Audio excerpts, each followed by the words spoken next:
My name is Shota Nakama. I'm the CEO of SoundtRec Boston and the producer of Video Game Orchestra. We worked on games like Final Fantasy 15, 13, Kingdom Hearts 2.5, Tekken, and also a film called Laser Team. So far, all the projects we've done, like Final Fantasy and Kingdom Hearts, we've used Sonar.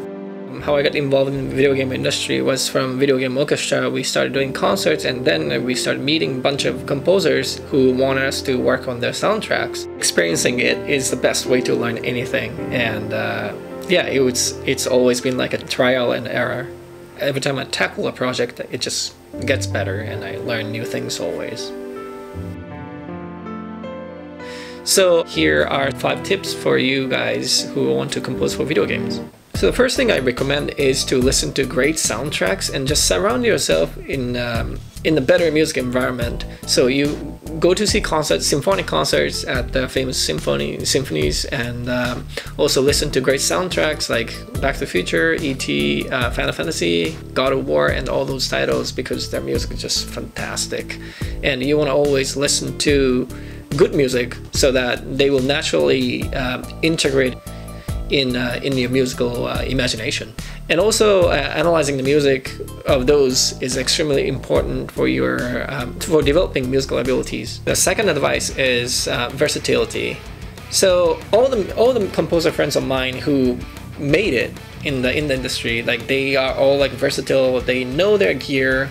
They're very up to date about tech stuff, and they have vast library of samples and all this stuff, and they can compose, they can orchestrate, they can arrange, they can play music, and they can sing as well. So yeah, they invested so much time on studying like what they need to study and what they need to have in terms of musical ability in the industry. So the third tip is networking. And you might be a great composer already, but if nobody knows about the ability, then what's good for that? And you have to go out there and be able to talk to people and be nice to people and be able to make friends.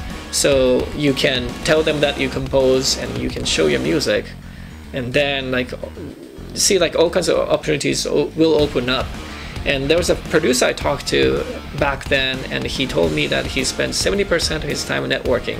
And I actually followed that, and it just made everything so much better for me. And I started getting more gigs, and everything was just better. So the fourth tip is speed.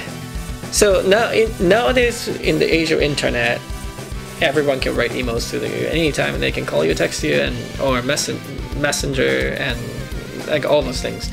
So you need to be able to reply fast. If you wait for like 2-3 days, you lose the gig, because there are so many candidates who want to take the gig.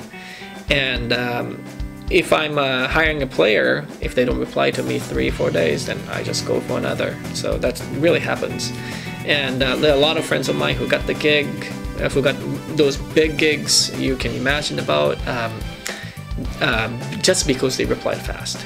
Yeah, speed doesn't just mean replying fast, but also be able to work fast too. And to do that, you need to invest time practicing and work on your stuff, and know the gear, and know your DAW and notation software and everything pretty much. And that's why you practice, right? And you study. And if you can write music fast, and then you can write maybe like 5-6 songs a day, and a lot of times if you're at the crunch time, that's required to do. And if you cannot do it, somebody else will take the gig. So yes, make sure you're fast. So the last tip is being smart about the project. So a lot of times when you're composing for video games or films, they will hand over you like a reel, some kind of cutscene, or like some kind of rough video, or maybe sometimes even just artwork for you to start writing music.